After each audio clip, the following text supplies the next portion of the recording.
Hi guys, welcome to today's video, and today we are going to do unit 1 or day 1 of our AI agents intensive course by Google in collaboration with Kaggle. And if you haven't yet, please consider reading the white paper and watching their YouTube video. It is really helpful about this topic and today's assignments, and I would really suggest you to watch the video simultaneously while reading the white paper. Pause the video wherever you need some time to digest in the white paper and just play it again.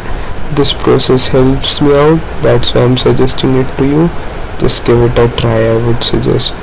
Let's open the first notebook. That is the first assignment, and okay, we are here.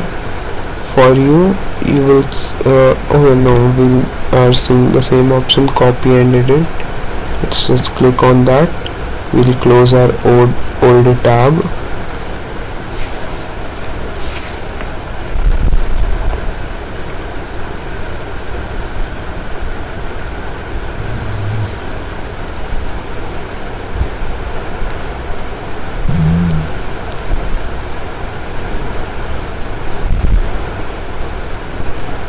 Okay, our code lab is open.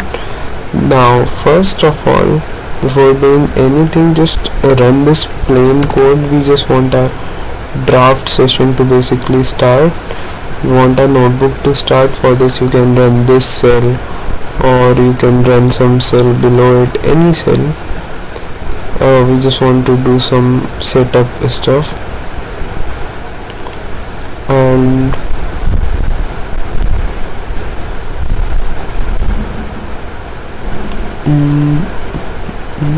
also, if your editor isn't loading, right, if it isn't loading, consider clicking on the file option and open in collab.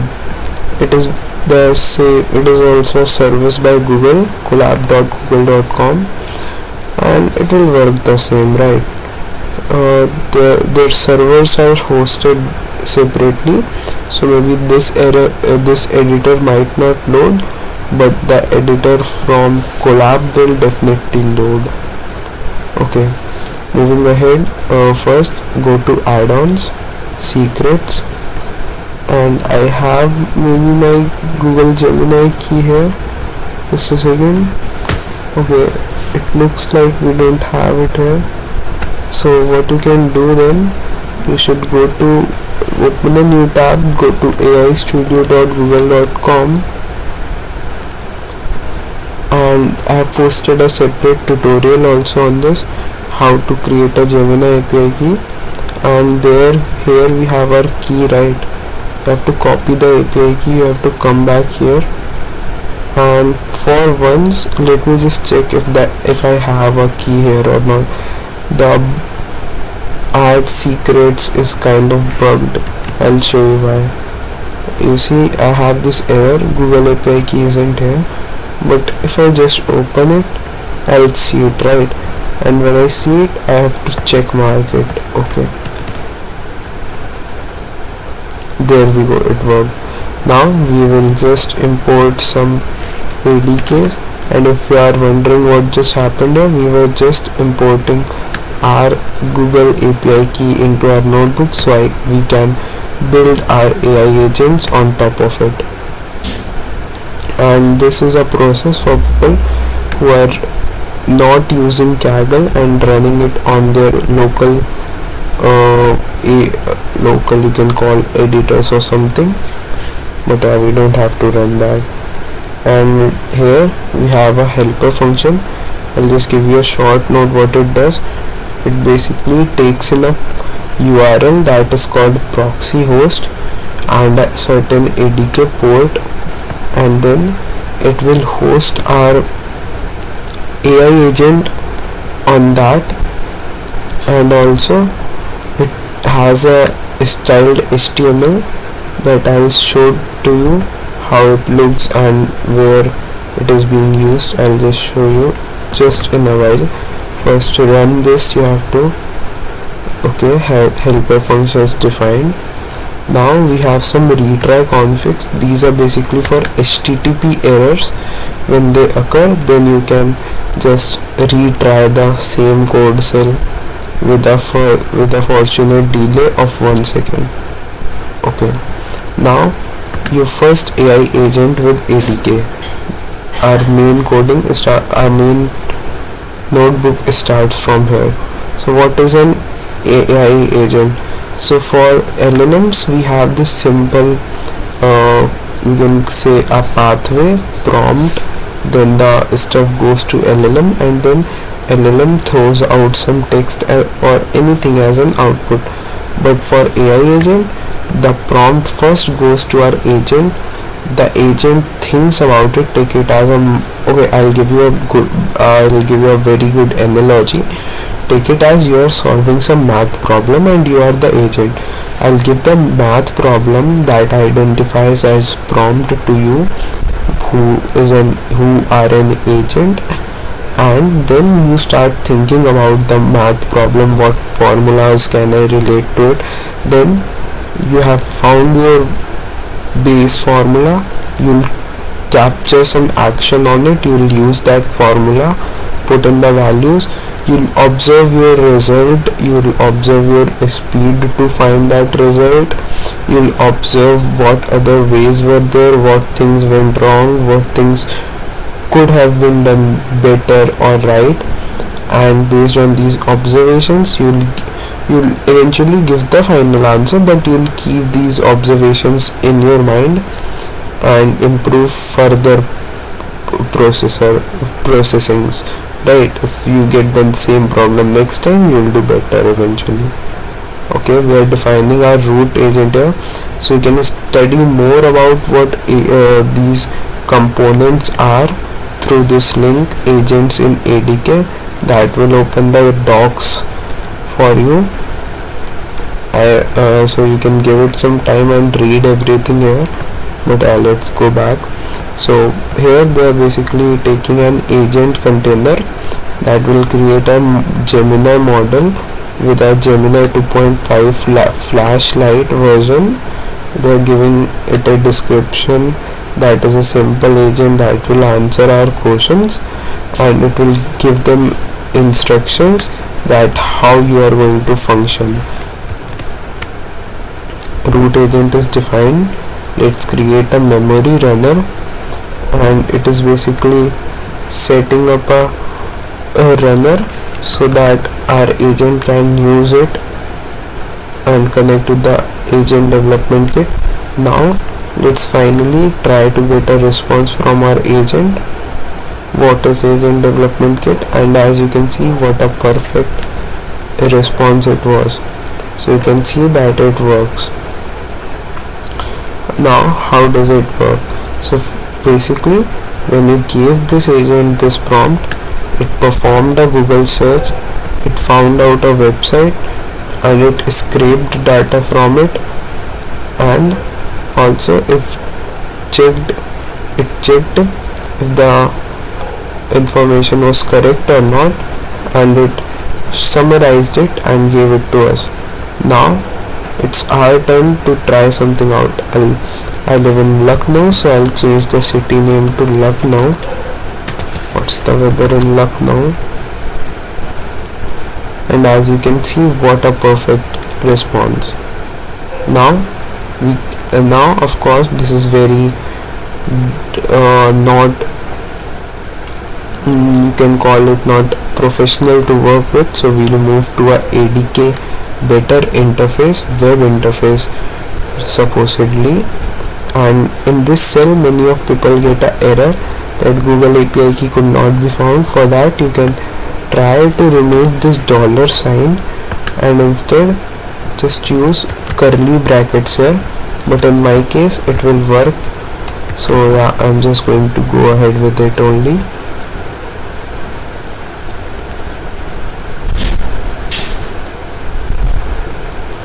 Now let me just close this.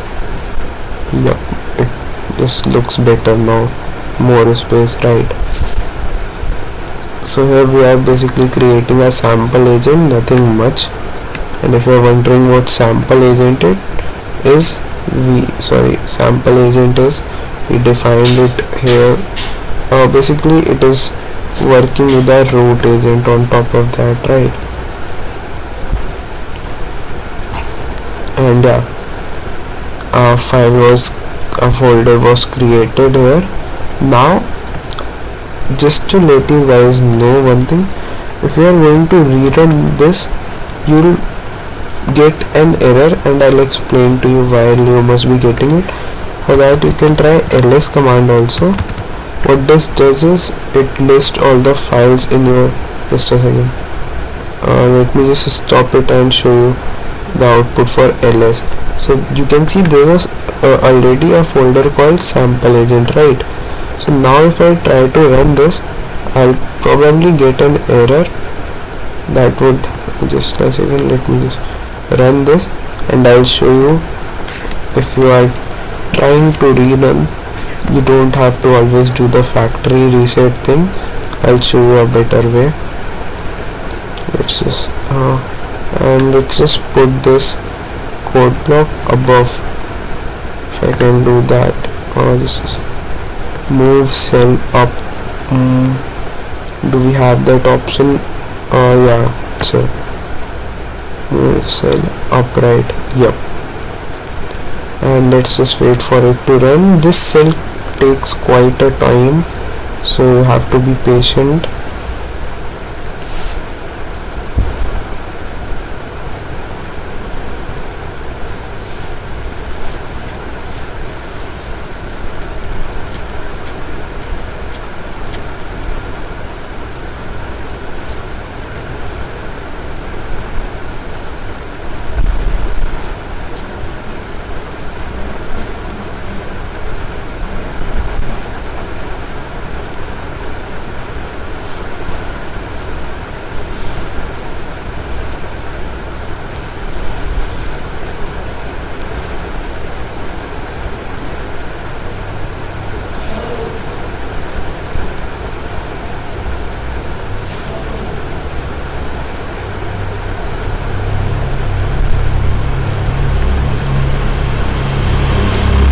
It's taking quite a long time, so I plan to stop it.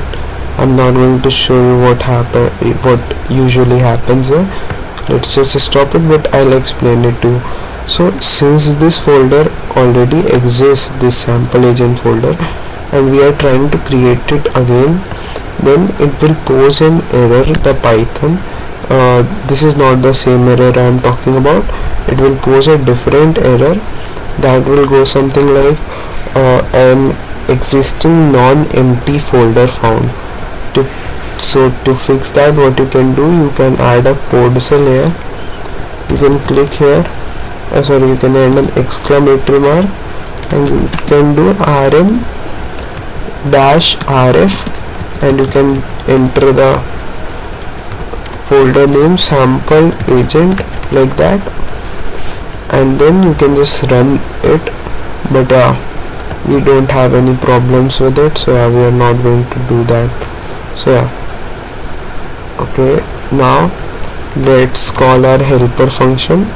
As you can see, so basically it will create a ADK web, and this is the exact HTML that I was talking about here, right? This is the exact HTML. So with this also, the button won't work yet, right? It should pose an error 404 not found or something like that. Okay, 500 internal server error. Perfect. So this basically told us that the link is there, you are going to somewhere, right? But there's nothing that is hosted there or that is backing up your URL. So for that we have to run this cell, and we have to keep this running as long as we want to access this particular site. And as soon as we stop this link, this blue button will be clickable, but this link will again pose the 500 error. So let's just wait for this code cell to run. And yeah, this is the last step basically. Let's just wait. Okay, the server has been started. We can go here, we can refresh this page, or alternatively you can just click here, and as you can see there are logs here. 200 okay means successful, like someone is trying to visit the dev place, and we have successfully established the connection, as you can see. And we can just post hi,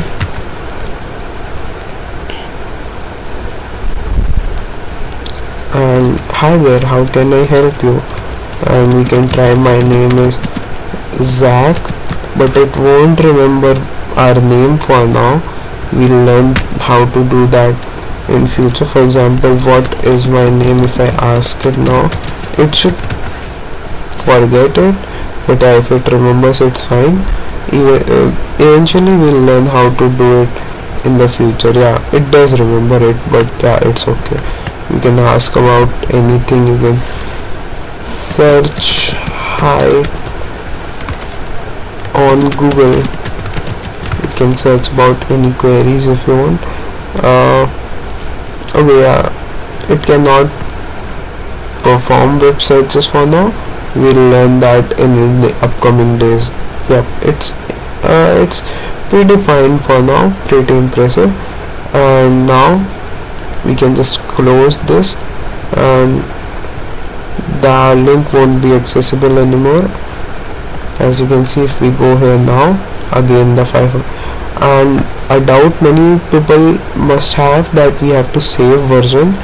My friends, you don't have to save the version. I'm going to tell you why. Look, these are cells, what they were doing, they were running and they were stopping at some point, but this last cell requires to run indefinitely. That is why you will get an error in the logs while you save your version, because when you save the version on Kaggle, it basically runs all the cells for once and then only save the version. And if you do this, this cell will keep running, and you will get an error in your logs. So alternatively, you can go to files, you can download the notebook, and later on you can just click on this plus icon here and you can import your notebook from your files, right? You can do that long step, but that's our only option for now. And okay, now let's start with the second notebook, the 1B. Okay, and one more thing I forgot to mention it. You have to go to kaggle.com/settings and verify your account if your 1A notebook wasn't running. I'm sorry I couldn't mention it. I'll put a comment in the comment box for you guys to view it.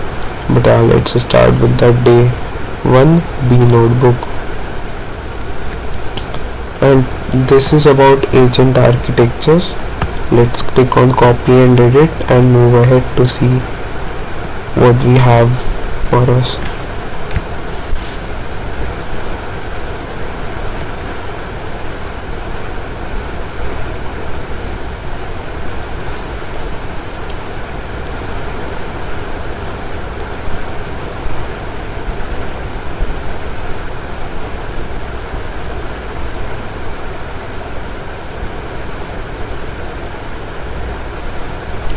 Okay, perfect job. And you don't have to add your key again if you did.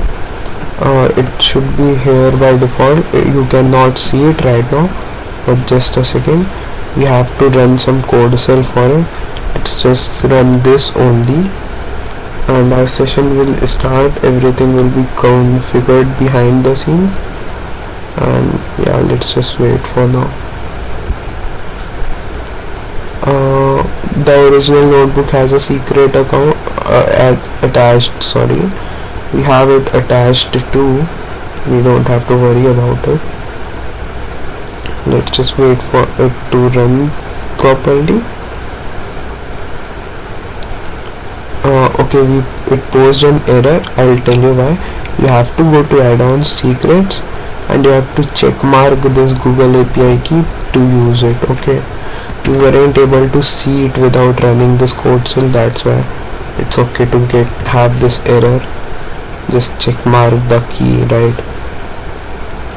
And let's run the import ADK components. We'll again have this retry config we had earlier, and yeah, okay, so just a second till this is running, I'll just explain to you.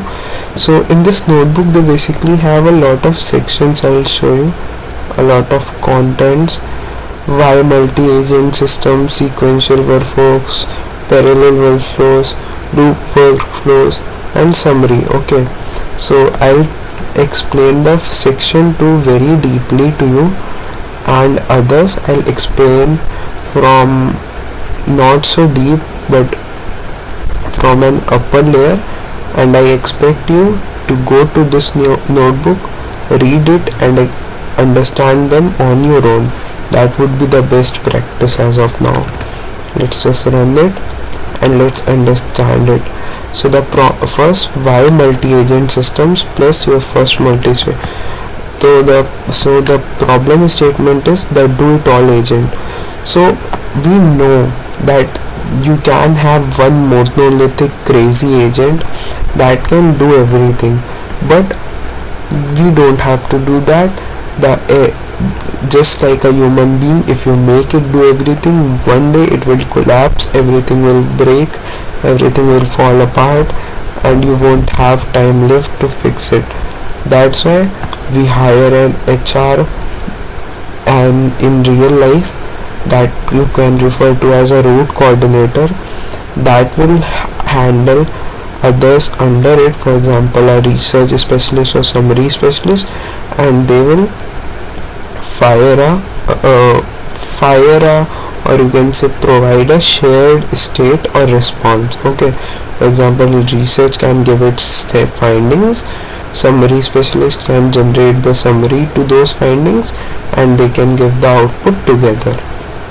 And to build it, we'll have two of course agents, research agent and our summarizer agent.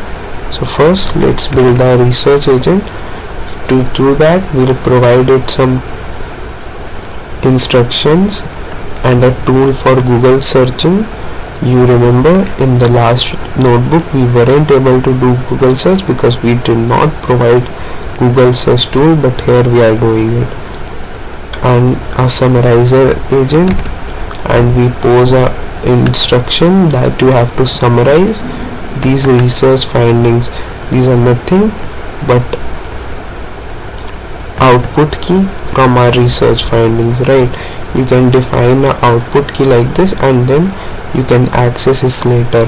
For example, here we are defining the output key as final summary, and we'll be accessing it later on, right?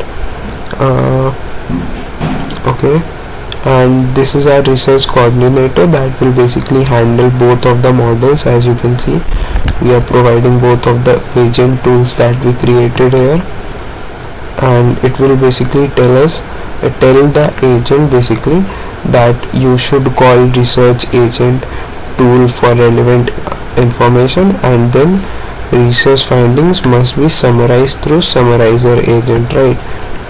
So this is basically explaining to our agent. Now it's time to finally test it out by running this code cell. What is the latest advancements in quantum computing and what do they mean for AI? And as you can see, it did throw an error, but don't worry, it is going to give us a response. Just a second, let's run it again.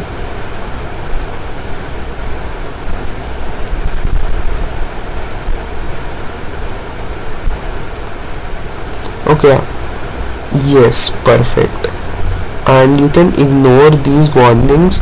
Just because they are red does not mean that they are harmful to your code. They're just telling you that your answer has some spaces like these and nothing else. You don't have to worry about them, they'll work perfectly fine. and then just like this we have other sections also, and section 3 is sequential workflows. So the problem here is the unpredictable order of our code. For example, the previous multi-agent system worked because we made it very simple, not complex, and also we gave it a detailed prompt so that it could understand very well like a 5-year-old kid. But always you cannot trust a 5-year-old kid, as they may interpret your knowledge differently. To solve this, we add a fixed pipeline that helps us guarantee it through a sequential agent. This agent is basically like a mentor that will make sure that stuff is running in the order you have mentioned. You can see the graph here. It is trying to explain the same, that the sequential agent will maintain and make sure that this is the path followed and nothing else. You can see they have defined 3 agents here, and sequential agent is being called outline. No, sorry, it is not called anything for now.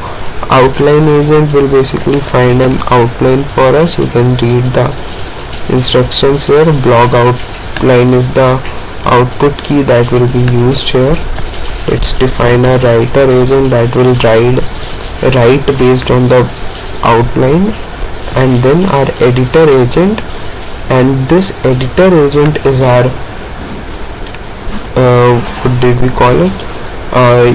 Sequential agent, because if there are any errors in the block draft that was output here, then it can just edit this draft, and we have provided it an instruction of fixing everything, right?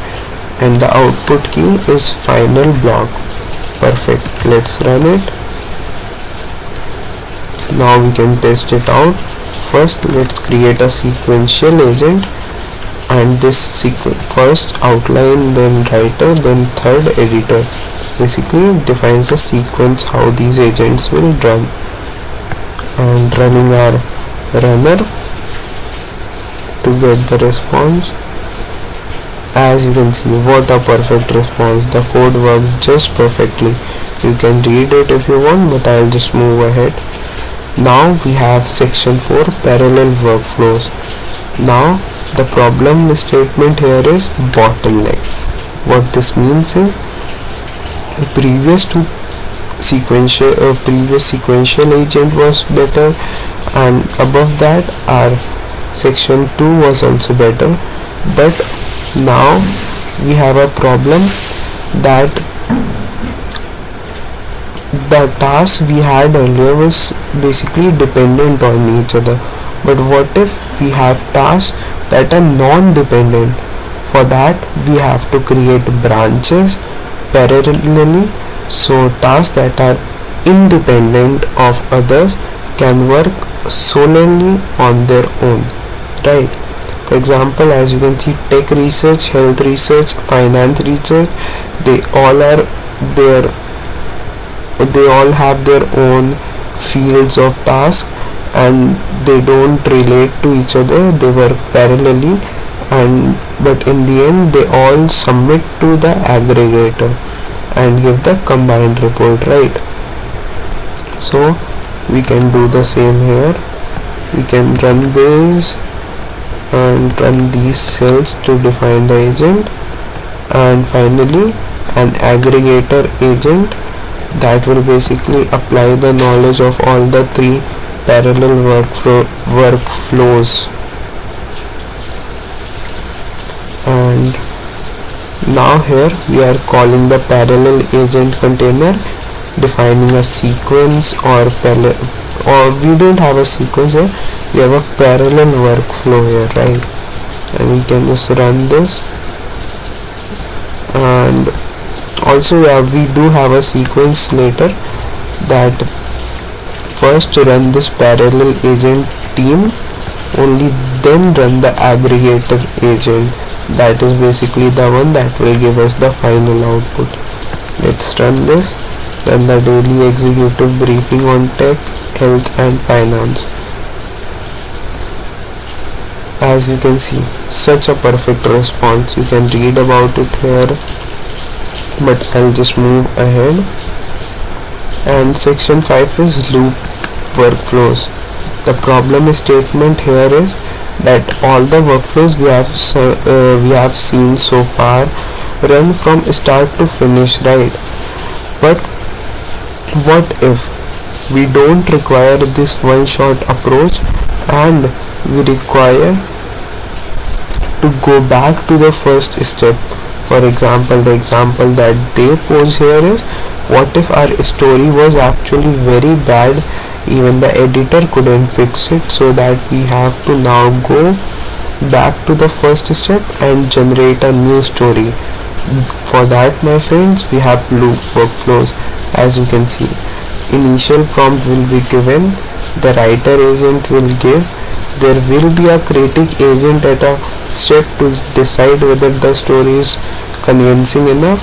Otherwise, the critic agent just says the writer agent to do another try, and then finally either it is improved or the iteration has reached its max limit. Thus it will either say no or it will give the final story. So to that, first create a writer agent, then create a critic agent that will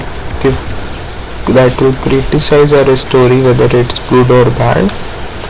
And to call a loop agent, we will have to first create an exit loop, that is basically when it is approved or when maximum iterations have reached, you will return the status approved and message that the story was finally approved, right? And now let's create a refiner agent that will basically have both current story agent and critic in it, and run it. And then we'll import our loop agent container actually, that will have both sub agents, critic and refiner agent. You'll learn more about sub agents in the upcoming chapters or assignments. Let's just run this for now. This will also be wrapped under a sequential agent anyways. So let's move ahead, and you can research on this output that they basically give us, but I'll just move ahead instead, right? Now we have a summary, choosing the right pattern, and they are basically providing us a summary to decide what you have to choose. For sequential agents, choose it when you have a fixed pipeline.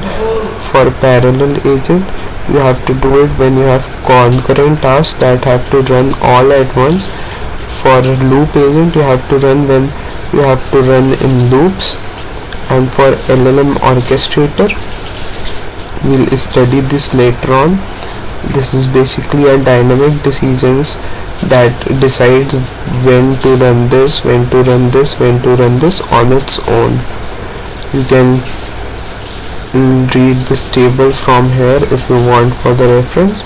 And yes, we are done with our first day's assignment.